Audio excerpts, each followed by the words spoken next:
Looks like Emmett's been busy.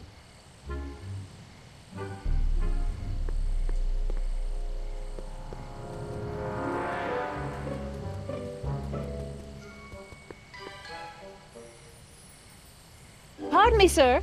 From the way you're dressed and your general aura of seediness, I can infer only one thing.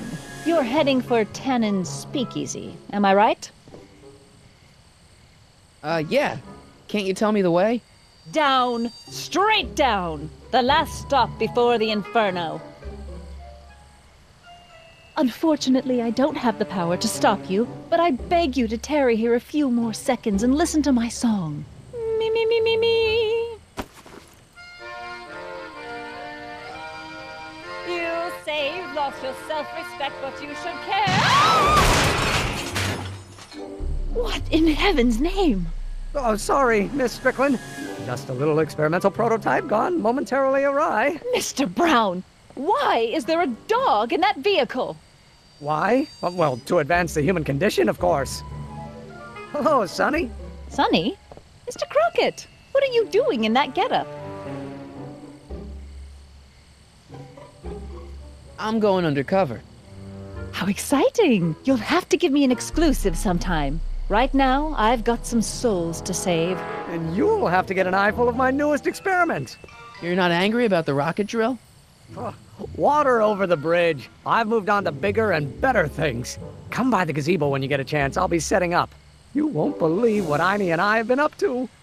Famous last words. All right. Now where's that speakeasy?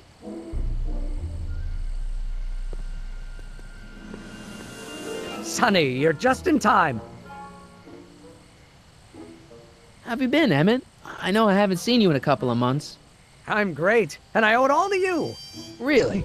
Yes, that argument I had with my father during our jet drill experiment gave me the incentive to finally quit that dreary court job. I've committed myself full-time to a life of science. What's the story with the little car and all this equipment? Einstein and I are conducting a few experiments with this 1/4 scale model to work out a few hitches in my planned demonstration at the Hil-Valley Expo in a couple of months. A radio-controlled car? No. Well, yes, but it'll be so much more than that. It will amaze the world. So, thanks for watching Einstein while I've been away. It's been a pleasure. He's proven to be a surprisingly willing test subject. It's almost as if he's been working with me for years. More like decades. Aha! Got it! Got what? I'll show you. Ready to go, Einstein?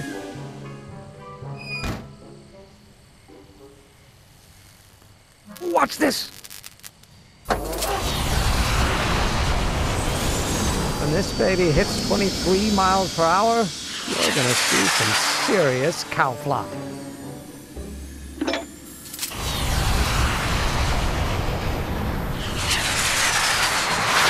Einstein! No! Get him out of there! Not to worry. I've got a fail-safe eject mechanism around here someplace. See? Nothing to worry about. Nothing.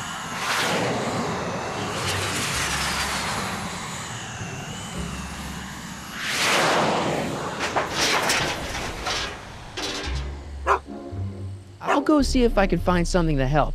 Or someone.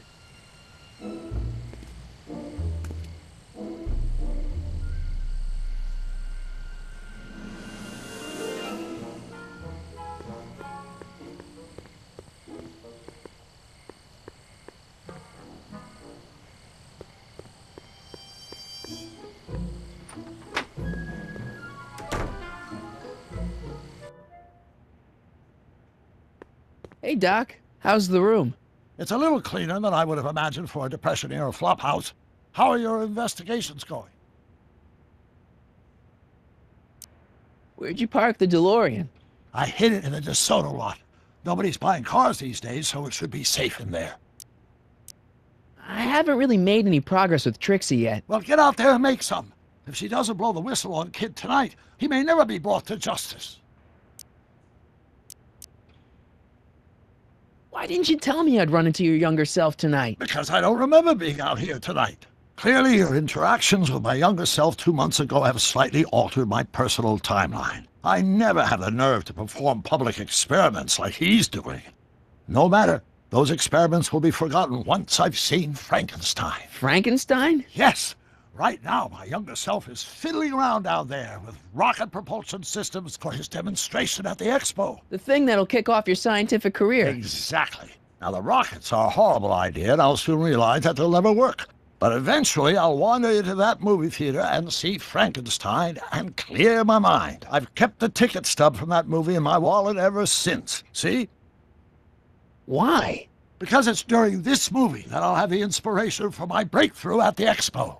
It doesn't have anything to do with reanimating the dead, does it? Not the way you're thinking, no. But during that famous scene when Colin Clive turned the wheel that raised that shrouded figure into the tower and that bolt of lightning struck, well, let's just say more than one brain was reanimated that night. Hey, who did burn down Tannen's original speakeasy anyway? I still don't know. I'd really like to find out before we go home. I never did get a straight answer about why you came back to 1931 in the first place. It's, personal. When this is over, I'll tell you all about it. I'm gonna hold you to that, you know. Can you explain all this? I'm confused. It's very simple. In the original timeline, Timeline A, the speakeasy arsonist was never caught, creating one of Hill's enduring historical mysteries. Okay. When I traveled back to 1931, I created Timeline B, in which I was misidentified as the arsonist and subsequently killed by Kid Tannen's goons. Einstein came with me, and somehow he ended up in the DeLorean when its fail-safe mechanism triggered, sending it back to 1986. Which is where I came in. Precisely. You traveled back to June 14th, 1931, creating Timeline C, a world in which Carl Sagan wasn't rubbed out by Kid Tannen, but Arthur McFly was served with a subpoena. And shot by Kid Tannen's goons. Yes, so you jumped back in time 6 hours, creating Timeline D, saving your grandfather's life, but somehow preventing Kid Tannen from meeting his date with justice. Which is why the Tannens were so powerful when we jumped back to 86. So now we've returned to August of 1931, creating Timeline E, in which, fingers crossed, we'll send Tannen to prison where he belongs. Got it? Sure. Good. One question. What? Can you explain all this? I'm confused. Why are Tannens always such jerks anyway? It's hard to say. Rogue Neanderthal genes in their DNA, perhaps. Emmett's not having much luck getting Einstein off the courthouse. I'm not surprised. Einstein's a smart dog, but heights give him the willies. What can we do? I've got it. What? Just get my younger self distracted, and I'll handle the rest. Just keep your head low, Doc. I'll be back soon. I'll keep an eye out for your grandfather.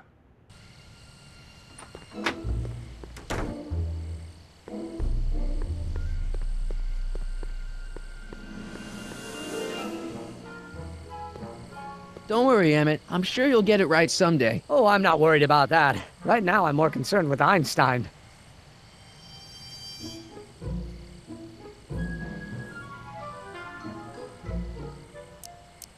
Why don't you take a break from Einstein Patrol for a minute? Maybe go see a movie or something. Thanks for the offer, Sonny. But once Emmett Lathrop Brown sets his mind on a task, nothing can distract him from his purpose. And right now, that purpose is rescuing your dog.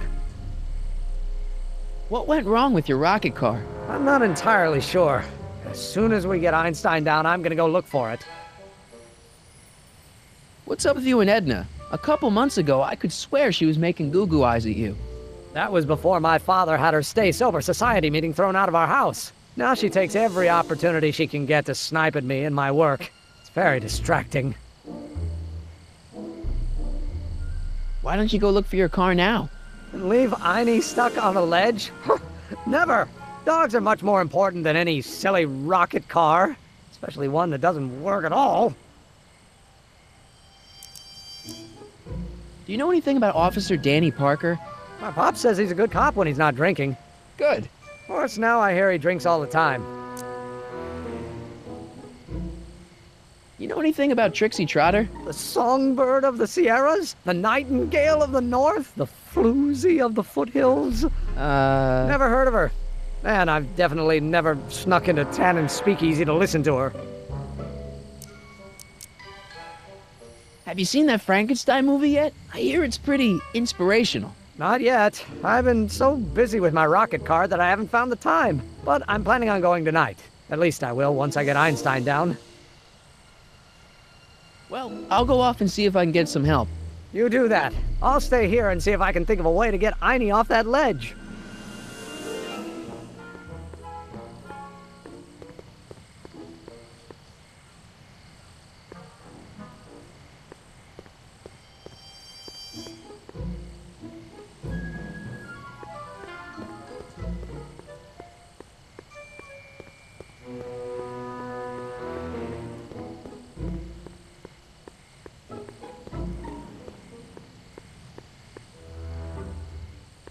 Hey, Edna. Mr. Crockett, what can I do for you?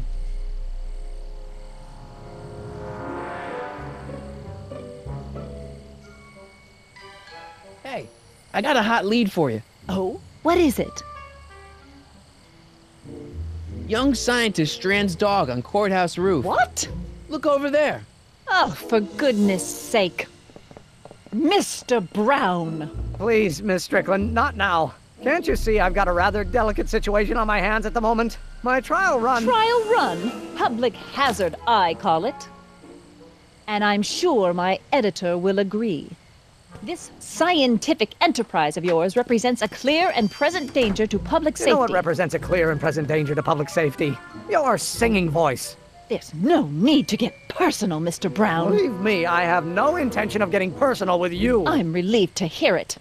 Flying cars, of all the ridiculous juvenile You mock notions. me, but just imagine. A world in which traffic jams and car crashes are a thing of the past. I might be more inclined to listen to you if your maiden voyage hadn't ended in a crash on one roof and a stranded dog on another. I'm working on getting him down. Einie, how'd you get down? Clever dog. Well, fortune favors you tonight, but I warn you to be more careful in the future. Now, how to get that rocket car back down?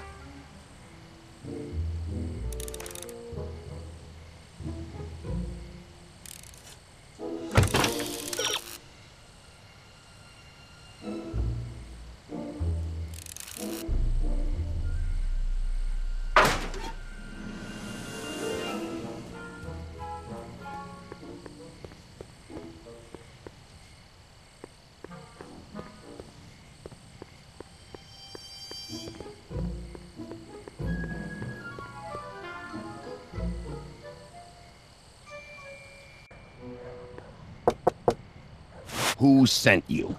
Ulysses S. Grant. What did you bring me? Meat and potatoes. What's the word? Words are for wimps.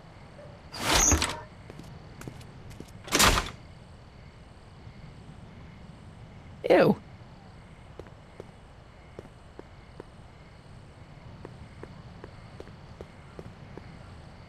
Who died and made you boss?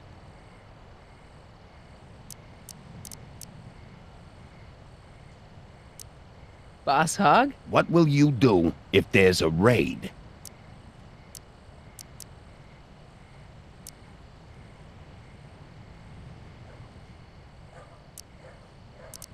Read a book? Take a hike, Squirt. Who said you were worthy?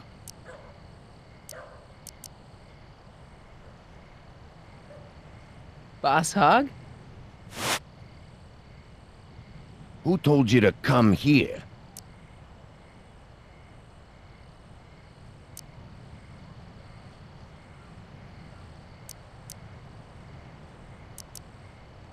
Hieronymus Bosch? What will you do when I send you away?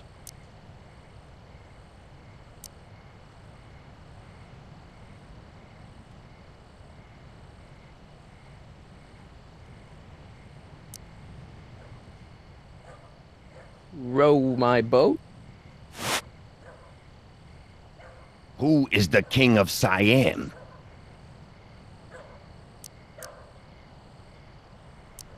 Bruce Springsteen? Who told you to come here? Hieronymus Bosch? What will you do tomorrow? Row my boat? Where you born?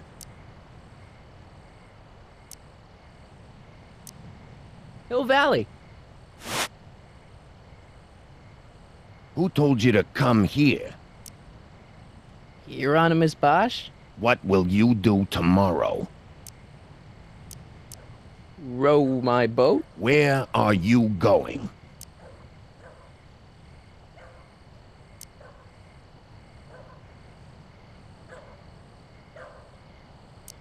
Inglewood. Welcome to El Kid, sir.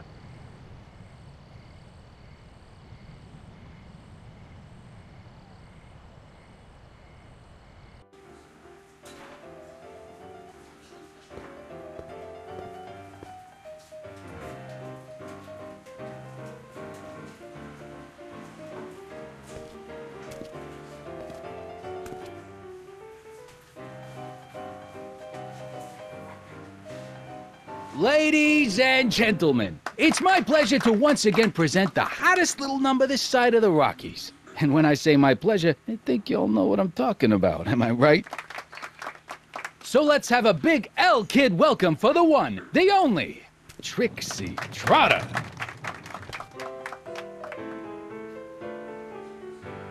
They say I'm crazy, got no sense, but I don't care. They may or may not mean offense, but I don't care. Out of my way, kid. I got some sorrows to drown. I am my own superintendent. My star is on the ascendant. That's why I don't care. I don't care. I don't care what people think of me.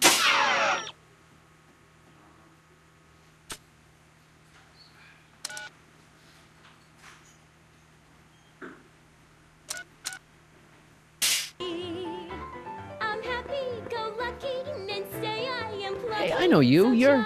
Parker. Oscar Danny Parker. Hillvalley PD. Have we met? You look familiar. Nah.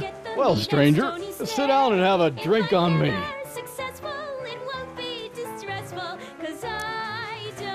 I hear you've been having troubles. Troubles? Buddy, nobody knows the troubles I've seen. Want to talk about them? Do I? Do I? Yeah, I do. Listen, it all started when this car... Every morning, every evening, ain't we got fun? Not much money, oh, but honey, ain't we got fun? Whoopee! Rent's unpaid, Yeah. Now, about those troubles. I don't want to wallow in misery. I came here to get happy. Hallelujah! In the winter, in the summer, don't we have fun? See you later, Danny. I'll be here. I'm supposed to get this guy to arrest Kid Tannen tonight? Nothing surer. The rich get rich and the poor get children. In the meantime, in between time, ain't we got fun?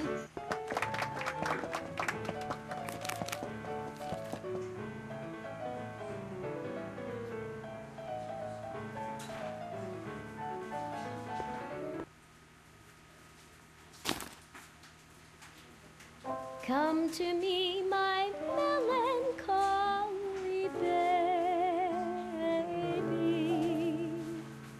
Cuddle up and don't be blue. All your fears are foolish fancy, maybe. You know, dear, that I'm in love with you. Danny. You! Every cloud So about those troubles. It all started on June 14th. I was chasing down one of Tannen's boys when this car, straight out of Buck Rogers, popped up out of nowhere and ran my car off the road. No. Then later, I lost track of a witness. The poor schlub hasn't been heard from since. That wasn't your fault. And then, to top it off, I somehow managed to lose custody of an 80-year-old arsonist. When not one, but two of those godforsaken space cars showed up and whisked him away. That's unbelievable. That's what the chief said. Demoted me on the spot. My family sent me to a psychiatrist because they thought I was seeing things. And worst of all, my gal Betty left me. Because she thinks I'm a bad provider and a head case. Betty, as in Jennifer's grandma Betty? What? Listen, Danny, it's really important that you get back together with Betty. Ah, that ship sailed. What the heck with her? I got a little secret that'll set me up with women twice as classy as Betty'll ever be. You've got a secret? What is it? I don't think I should tell you. When I'm sad like this, I don't think straight. But listen. Yes? I like you. You're my new best friend. Shouldn't you be arresting Tannen? For what? Well, for running a speakeasy, for one thing. Well, I like this speakeasy. So there. Besides, if I arrested him, I'd have to arrest you and me and everyone else in here. And that's just way too much work for one little cop like me. You know, drinking that much is really bad for your health. What are you, my mother? More like future grandson-in-law. What? Never mind. See you later, Danny. I'll be here.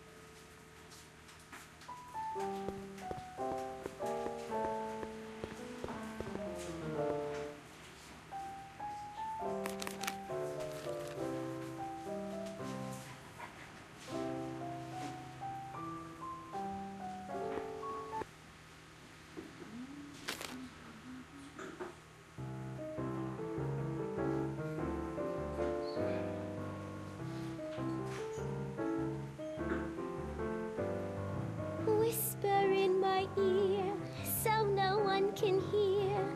Secrets are for sharing love, they're not meant for blaring love. Whisper in my ear, so no one can hear.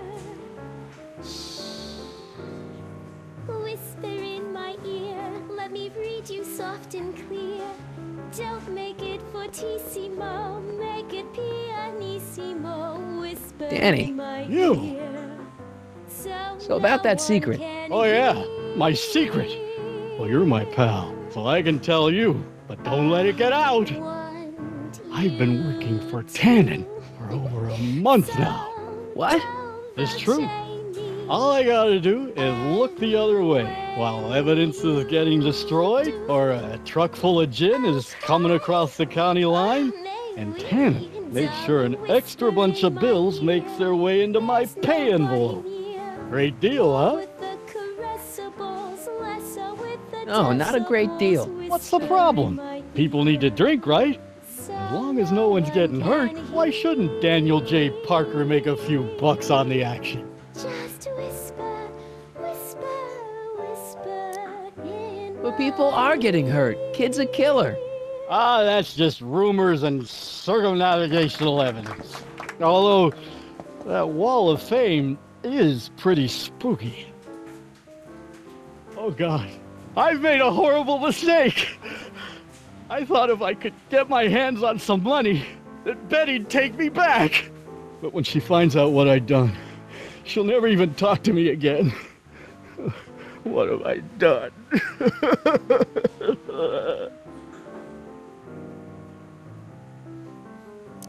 Come on, Danny, pull yourself together. It's not so bad. Not so bad. I'm a corrupt cop who's lost his only chance at true love. How's that not so bad? I guess now I know why you won't arrest Tannen. You're working for him. Bingo! You know, drinking that much is really bad for your health. What are you, my mother? More like future grandson-in-law. What? Never mind.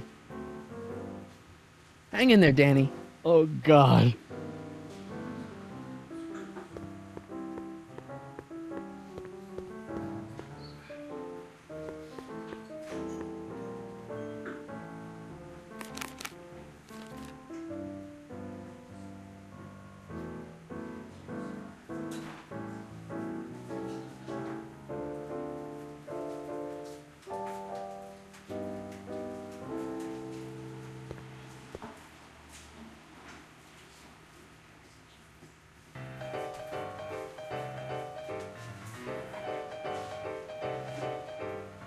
What is this feeling that has me in its grip?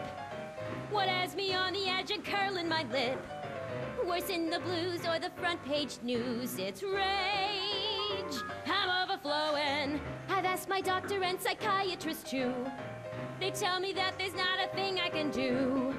There's no consoling and there's no controlling this rage. Danny, I'm overflowing with rage. trust me, things will get better. Just keep listening to the music. Why? None of the words help anymore. I don't think there's anything in this speakeasy that can turn this guy around right now. That's got me steaming.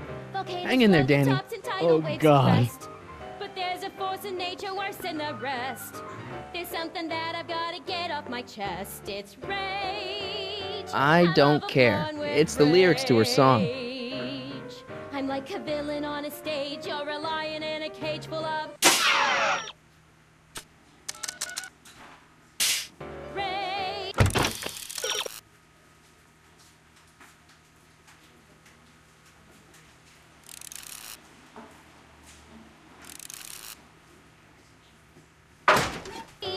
I'm overflowing with rage.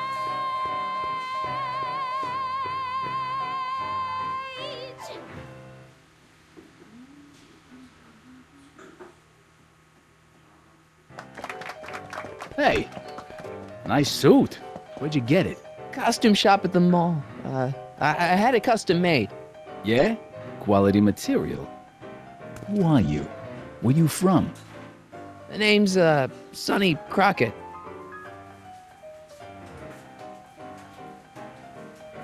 I'm one of you guys. Don't you recognize me?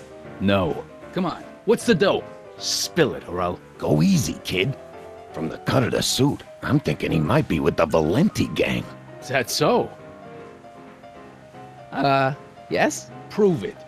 You ain't leaving till you show me some bona fides.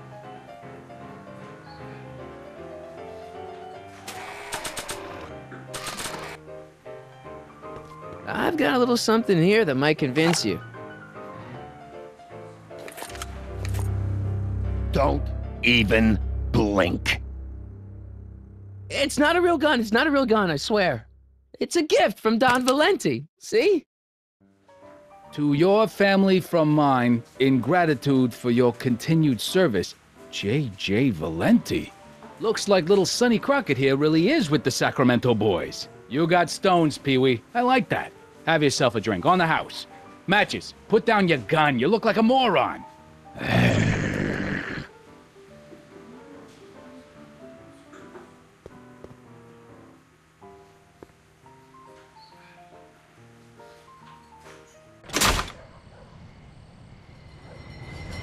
Hey, Artie.